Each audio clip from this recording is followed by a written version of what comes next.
What's the word, people? It's your boy J Money 89 Boy here with a different type of video. You read the title, you know we're doing a comparison between two of the most highly demanded entertainment items of recent times: Microsoft's Xbox Series X and Sony's PlayStation 5. Now y'all know I'm not a fanboy. I've owned every Xbox and every PlayStation console minus the PS3. I also own a Nintendo Switch, so don't be getting all offended in the comments saying I'm a fanboy. I'm a gamer first.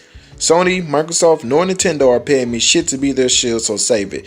This is my opinion, and my opinion isn't law. I'll be grading these consoles on 10 categories, and out of those 10 categories, each console will be graded on an out of 10 points.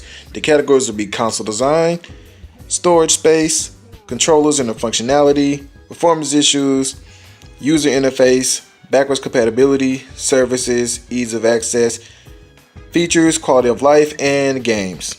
First things first, let it be known I got my Xbox Series X in late January of this year. And at the time of recording this video, I've had my PS5 for about 3 weeks from StockX. I have a few next-gen games, some with next-generation upgrades. None of these are duplicates, so I won't be doing like comparisons between like frame rates and shit like that, but yeah.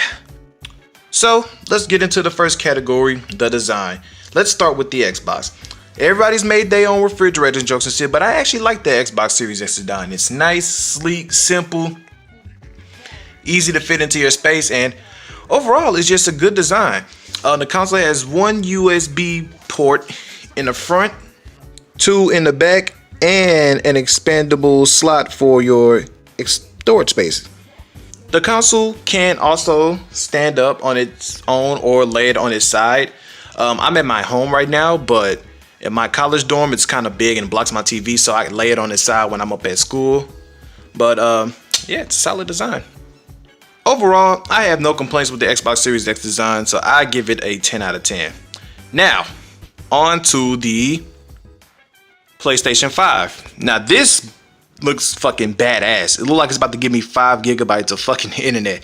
It's cool, sleek looking, and like, even though I feel like if you would take the disc drive off, because I have the disc PS5, it will look a lot better, because I think the digital PS5 looks a lot slimmer and more sleeker since it doesn't have the fucking disc thing on the side, but it looks great regardless. It does come with a stand, which is required if you want to lay the console on the side, but since this is taller and sleeker, I could sit it up in my college room set without it being in the way of my TV. The console also has one high-speed USB in the front, and it has 2 in the back. I would give the PS5 a 10 out of 10 on design, but the stand kind of holds it back. If you lose or break this stand, you can't lay the PS5 on its side, as it'll be wobbly and uneven, so you're probably damaging your games and or the console itself while you're trying to play it on its side. So because of that, I give it a 9 out of 10. While I do enjoy the design and it's really well done and good looking, the stand thing kind of holds it back. Hopefully they design a model where it's more even and you don't require a stand. On to category 2, the controllers. Now, at first glance, the Xbox Series S controller doesn't look much difference, but that's only at first glance. It has a share button, which lets it make you easier to, share clips, take screenshots, and upload them to the Xbox network. Has little trigger grips on it that I really like. It feels really good when you're playing shooters or racers. And it also has grips on the back. If the camera would focus, you could probably see it. Yeah, there you go.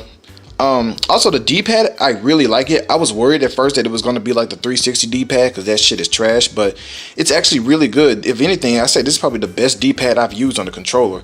It's nice, responsive, and it's really good for fighting games. Like put it in like Shoryukens and Hadouken inputs feel great. I haven't dropped the input at all. So Series S controller would get a 10 out of 10. Because I know Microsoft didn't want us stray too far from the last design, so much to the point that we still need fucking batteries. Like, come on now. Like, now I've nipped this problem in the bud because, I've already bought a charging grip with, rechargeable batteries, but that's extra money out of my pocket that I shouldn't have to spend. I didn't have to do that with PlayStation. So, as much as I like the controller, I'm going to have to give it a 9 out of 10 because it does feel comfortable, but that battery shit, trash. Anyways, the DualSense controller, now this shit is nice. Like, this is probably my favorite PlayStation controller. It's nice, hefty, feels great in my hands. A lot of the features that people talked about are definitely talked about for a reason. the haptic feedback and the adaptive triggers. The haptic feedback, if I could try to describe it in the best way possible, I remember I was playing Demon Souls, and a dragon came through, flew over, burnt the bridge that I was walking on, and I felt my controller like reacting to the flames, and like it was kind of like vibrating in the direction that the flames were coming from. So it was kind of cool. It's really hard to explain it, but you'll definitely notice it when you get one yourself and notice it. It's definitely it's definitely different from a standard vibration. And my other favorite feature, the adaptive triggers are definitely my favorite part. Mainly because like they give you like some sort of resistance when you're playing the game. So I can show you. See right now I'm just pressing left trigger, switch it, right trigger, no problem, right? But I'm playing Call of Duty Cold War. So when I get to the game, my trigger now see is a little more resistance, and it also vibrates like I'm shooting a gun. You'll see.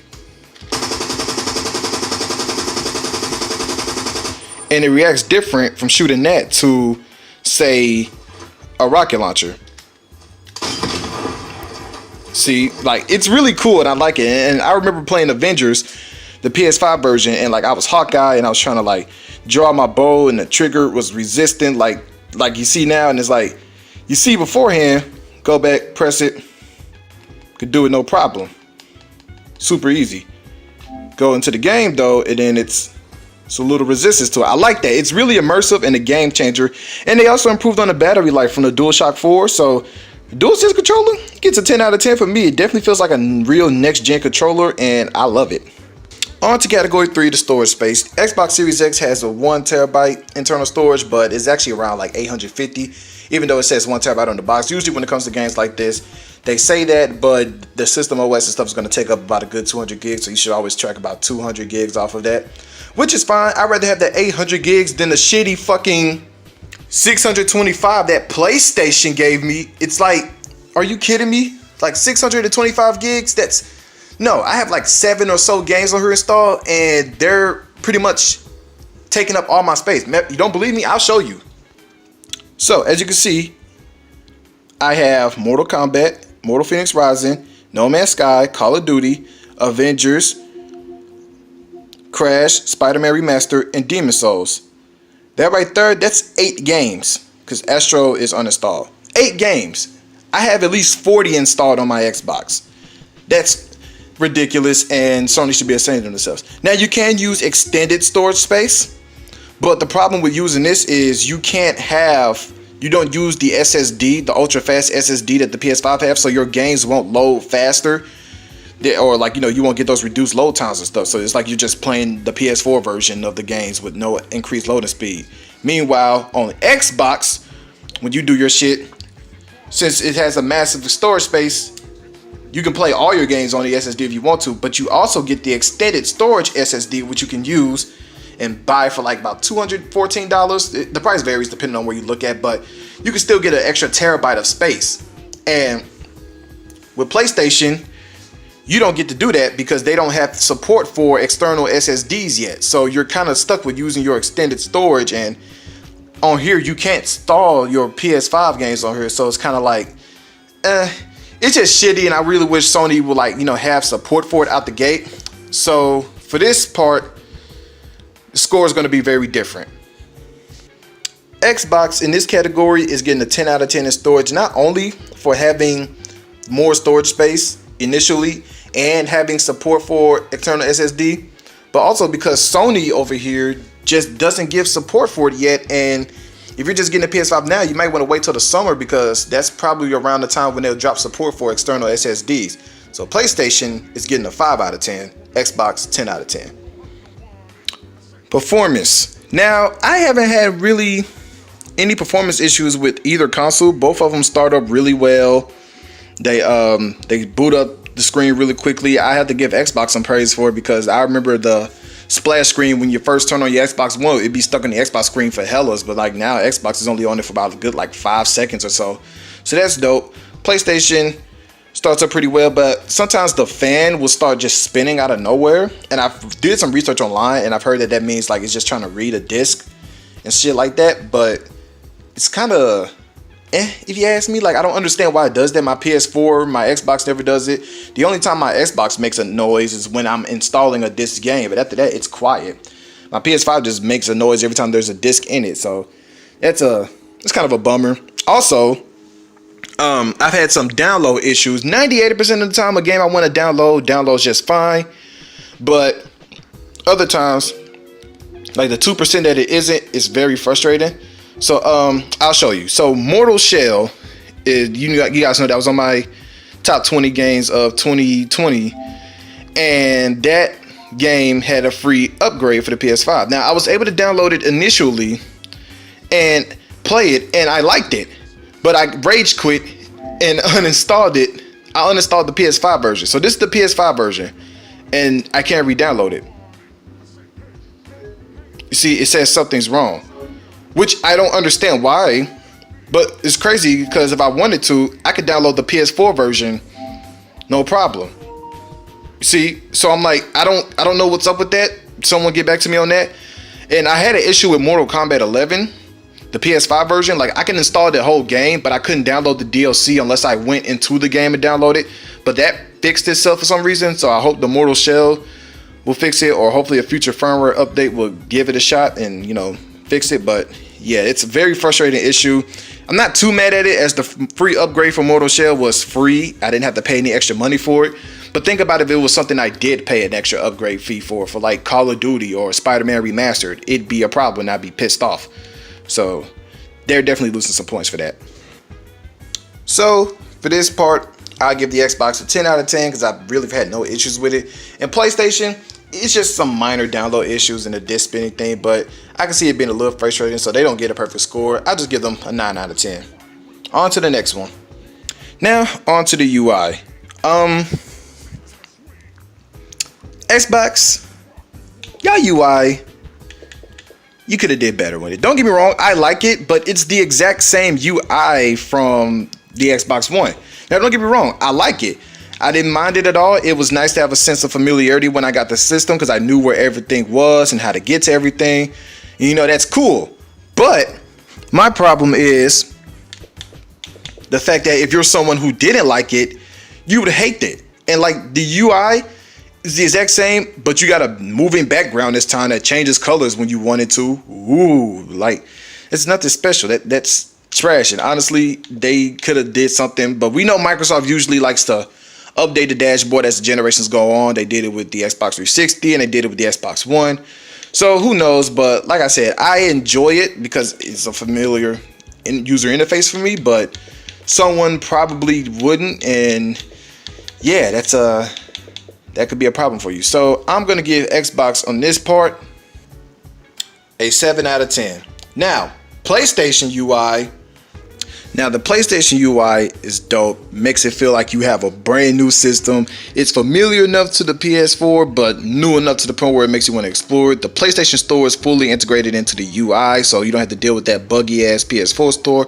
Because I'm going to be honest, I hated the PS4 store. It was laggy and it froze my console a lot, but I haven't had a single problem out of the PS5 store, so unless that download error with Mortal Shell is counting for something. But other than that, I like it. The UI is crisp, clean. I think the resolution in the UI is actually 4K, unlike the Xbox. But I mean, if you don't have a 4K TV, that's. But yeah, I really wish some things remained the same, but that's a topic we'll get into later. But honestly, PS5 UI is nice, and I really enjoy it. So I'll give the PS5 UI a 10 out of 10 in this category. On to the next, backwards compatibility. I'm gonna keep it a big buck with y'all. Xbox is getting a 10 out of 10 in this category. I'm gonna let y'all know right now. Being able to play games from 4 different generations of Xbox games is absolutely amazing. I mean, look, you got 360 games, Xbox One games. Go down a little further, you'll see, where is it?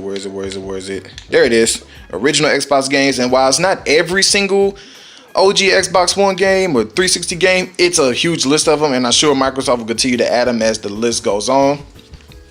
Also, you can also take like your disc from a 2001 Xbox and put it in here, and it'll read it. Like if I had Battlefront 2 on disc and slide it in my Xbox, boom, it'll work just fine. Like that's amazing to me.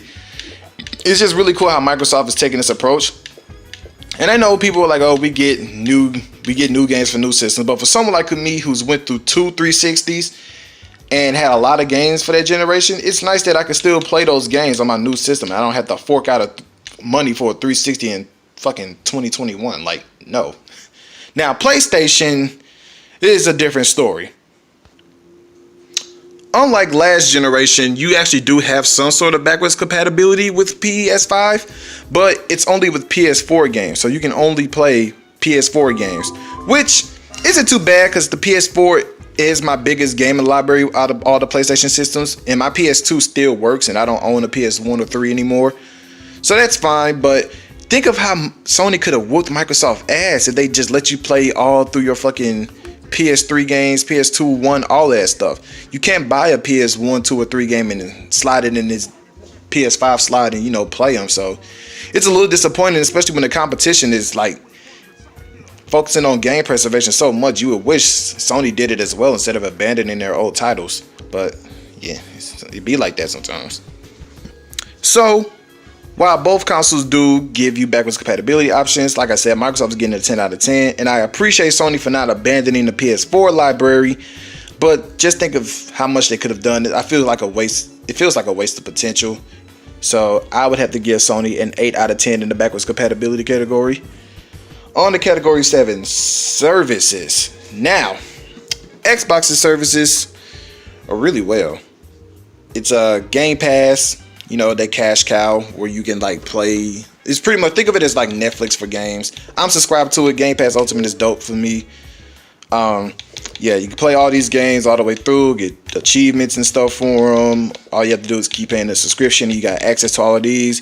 You also get access to EA games, which is really good if you ask me. I wasn't expecting them to do that, and there's rumors of them doing the same thing with like Ubisoft Plus or Connect. I don't know what the fuck it is, but yeah, with Game Pass Ultimate you also get gold, so you can do all of that shit too. So it's dope. Like, Xbox features are really fucking lit. Their services are nice. No complaints out of me. 10 out of 10. Now, Sony's new shit. PlayStation has the PlayStation Plus collection, and honestly, I didn't get too much of a use out of it, but I'm not going to take off points of it, because if you're someone who's switching to PS5 this generation, you can get some benefit out of it. But me, as you can see, I already have most of these games on here, and if I don't have them on here, I have them on Xbox. Like, the only game I don't have is fucking Last Guardian, because but I'm not interested in that. But everything else, I literally have on PlayStation or Xbox. So honestly, I didn't get too much of a good use out of this, but you probably would of yourself. Now, the other feature they have is PlayStation Now, and I'm gonna be honest, I hate PlayStation Now so much. It's a streaming service that lets you stream old games, so you can stream some PS4 games, PS3 games, and stuff like that. And like, that's in a way that's kind of like their backwards compatibility, but it's stupid because you have to constantly pay a fee for it. And I also hate it because you're streaming like PS3 games. So if you want to play something like Sly Cooper franchise, which is like my favorite old PlayStation game, you have to stream it. You can't just download it natively to your console and play it. And it's stupid. Like, I hate that. Because, like, you get laggy inputs. The screen gets blurry and eventually disconnects. And I know you're going to say, oh, we'll just have better internet. I wouldn't be complaining about that if that wasn't the problem. I have fast internet. Have 1 gigabyte of internet. Matter of fact, thank you very much. And it's just... when things get real intense on the game, like I remember I was playing Sly 4 for the first time because I never owned a PS3, and I was fighting like the first boss, like the tiger boss fight or some shit, and it was like really hard to do because it was lagging so much and the screen was getting blurry. It was just stupid, and I wish they had real backwards compatibility with PS3 games. And then it's also like you have to pay a fee for it to use it. So for instance, say you have this game, Ninja Gaiden Z, you have the disc for this on PS3. You can't just slide it into your PS5 and play it. Meanwhile, on Xbox, if this was Xbox, you could just take the game, slide it in the console and play it, no extra charge. So it's just scummy. Like, damn, Sony, like, get y'all shit together, bro. So to wrap this category up, I'm gonna give Xbox a 10 out of 10 on this. Sony, while, like I said, I'm not going to knock off points for PlayStation Plus collection because I could see it being used of someone who's new to PlayStation, you know, their brand and all of that, but PlayStation Now, I hate that shit, and they definitely miss losing some points for that. So Sony, they're getting an 8 out of 10 for this. Okay, now ease of access. Honestly, they're both pretty good. I would honestly give both of them a 10 out of 10, but we'll get into reasons why I won't later. So for instance, Xbox has this thing called Smart Delivery, which is really dope. It lets you transfer your saves pretty much and automatically upgrades your games to the next generation version, as long as you don't have to pay for it. But I mean, if you pay for it, it still does deliver Smart Delivery. So like, for example, Assassin's Creed Valhalla, I bought the game and I played it on my Xbox One before I got my Series X. Then I got my Xbox Series X, put the game in, it downloaded the native updates for the next gen version, and I continued right where I left off when I was playing on Xbox One. It was dope. That was really surprising, and like it carried my save over and everything. Like, and that's another thing. Save transferring is really simple on Xbox. All you have to do is just log into your account, and then all your saves from your games and all that stuff are uploaded to the cloud, and you can just download them and continue your games where you left off from the last time you played them. Like, I haven't played, let's see, I probably haven't played Emily Wants to Play on my Xbox One in a long time, but I guarantee you if I start this up, it's going to take me exactly to where the hell I need to be at. So that's dope. Same with like the Halo MCC and shit like that, or like Legend of Korra. Like, this game isn't even on the store anymore, but my save data is still saved and everything, so that's cool. Now, PS5, save transfer isn't as hard as people make it out to be, but you definitely have to jump through some more hoops. So for instance, when you get a PS5, you have to download, if you want your saves to continue from your PS4 games, you have to download those from the cloud. And that's if you even uploaded it to the cloud anyway, because you need PlayStation Plus to do that. So you have to download your saves, wait for those to download to your console. Then those are only PS4 saves. So if you have PS5 versions of those games, your saves aren't going to transfer unless the devs have an actual save transfer system migrated into the game. So for example, the reason I rage quitted Mortal Shell earlier, because I was playing the PS5 version and the saves didn't transfer from my PS4 version, so I got stuck on a boss that I was previously stuck on the PS4 version, got frustrated, rage quitted, and uninstalled it because there was no save migration system. So I couldn't take my save from the PS4 version and put it on to the PS5 version, and that, it honestly pissed me off. But some games, they do let you do that. So Marvel's Avengers, like Avengers lets me upload my save from the PS4 version and put it onto the PS5, and that's cool. But honestly, that's like a lot of extra work. The Xbox version, and this was a huge discourse on Twitter, you just had to update the game to the next generation version and boom, it was there. That's because Smart Delivery is actually pretty good. It's more than just a fucking marketing skit. But PlayStation, yeah, I gotta get it together. Like, it's not that bad. Like I said, it's not that bad, but the fact is you have to like jump through more hoops, and that's even if the developers have hoops for you to jump through in the first place. So I'm giving Xbox a 10 out of 10 in ease of access, while Sony an 8 out of 10. On to category 9. So category 9 is features, and Xbox is, wow, I just gotta say, wow, they're really good with that. So they added stuff like auto HDR and FPS boost, which pretty much lets you like run games in like 60 frames per second. When I tell you, I don't have them installed anymore, but playing Far Cry 4 and Fallout 4 in 60 frames per second felt like a fucking game changer to me. The shit was just so smooth and that crispy ass 60 frames per second. Boy, I almost wanted to become a PC gamer after playing that shit. But my favorite feature is probably Quick Resume. So Quick Resume lets you bounce between games, like up to 5 games at a time, no loading screens or any of that. So say you're playing Injustice, it says Quick Resume, should be loading up soon. Boom, I'm back to where I was in Injustice. Let me switch to another game that I was playing. Oh, I know. Let's go to Overwatch. Go to Overwatch. Says Quick Resume. Boom, I'm right back where Overwatch at. Like, it's really dope. And then I want to go back to Injustice.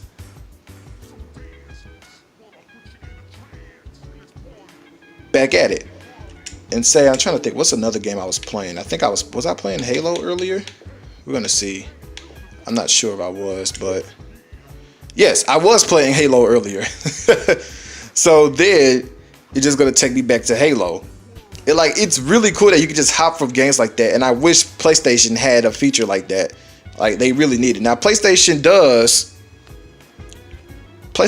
have this card system, which honestly I like it. It's pretty cool. I feel like it's only really useful for people who want a trophy hunt, but you can definitely like just hop in, press square. Like let's see, it's probably gonna put me queued up for some damn, I don't know what the hell it did. Oh, it's searching for, yeah. So it was about to literally like put me into the game and search me for a fucking free for all match.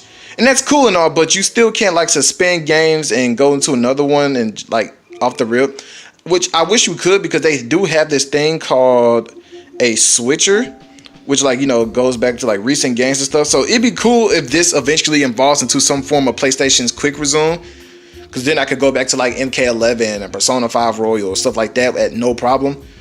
Who knows? It's just, I just wish there was something that they could do, but yeah, like I said, the card system is pretty cool. You know what I'm saying? You could like resume into a game if you want to, like, and go right to the objectives, and that's cool and all, but I don't think it got nothing on quick resume. So for this category, Xbox is getting a 10 out of 10 and Sony is getting a 9 out of 10. Final category, games. Now Sony about to whoop Xbox ass with this one. I don't know what happened over there at Xbox, but Sony came out the gate swinging with the PS5 launching with Demon's Souls, Miles Morales, Sackboy, Bugsnax, and Astros, which were all nice things that you could get for your new system. While all Xbox had was multiplayer, they just got third-party games. And while there's nothing wrong with that, it's a shame that every Series X box, wow, that I get it now. What the fuck?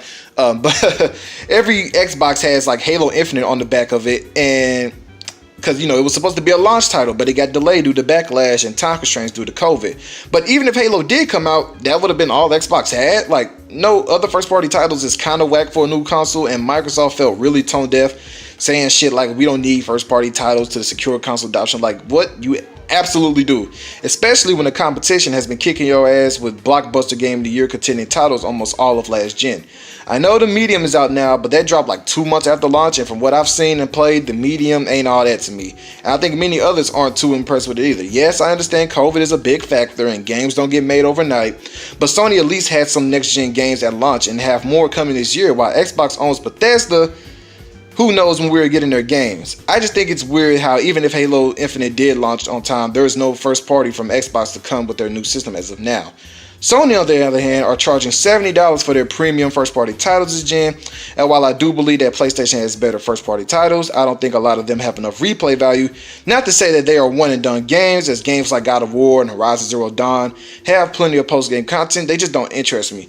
Few PlayStation games like Spider-Man, both of them, Bloodborne, Ghost of Tsushima have made me go back to them upon completion, so I hope this trend continues into the future.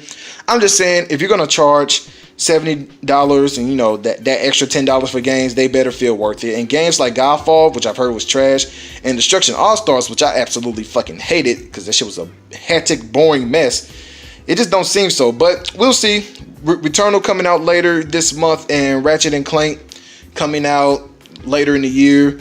Who knows? I'll give Sony the benefit of the doubt as they've earned it. I feel like their exclusives have been consistently good, so I'll give them a 10 out of 10. And while Xbox has nothing out right now, they do have games coming, and when those games do come, they will be on Game Pass day one. So I won't give them a flat 0. Instead, I'll give Xbox a 2 out of 10. There. So to conclude the scores, both Xbox and PlayStation has an 88 out of 100. Now this is literally mean nothing, as you can see they're all tied. It honestly all depends on what you're looking for in a console. PlayStation has had, and I believe will continue to have, bangers of exclusives. We all know God of War Ragnarok will be coming in the next 2 years. Add on the inevitable Spider-Man sequel, Forspoken looks fire, and Returnal and Ratchet and Clank and Horizon 2 may be bangers as well, and they might be coming this year as well. The system itself is a little clunky and definitely feels like it was kind of rushed out the gate, but it's still great in my opinion. Xbox, on the other hand, lacks the games and has a more stable functioning console to me, so in a way it's kind of like the repeat of the One X versus the PS4 Pro.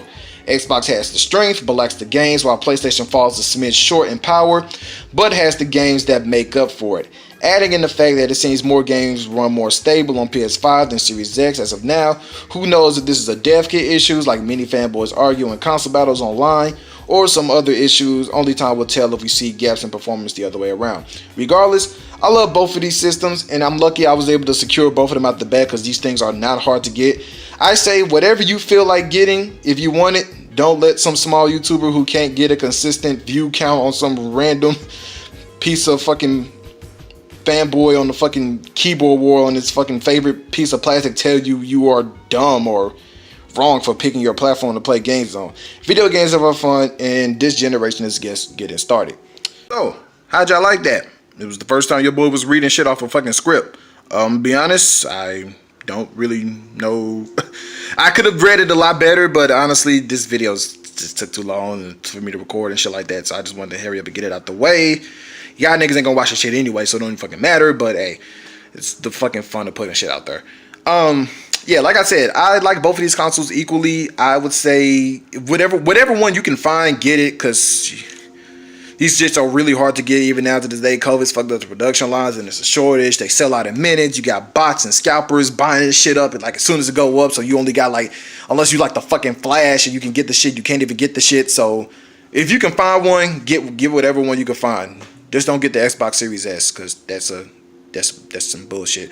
I don't have it, but I just saw it, like, did my research on that shit. I was like, the power in that shit is nah, I ain't messing with that. So when I want a next gen console, I want that shit to have some power to it, not just a smidge power digital only, like 300 something gig shit. No, but yeah, you know the drill. Like, comment, subscribe, share with your friends, or don't, because I know you won't. But yeah, it's been your boy J Money 89 boy. I'm out this bitch. Peace out.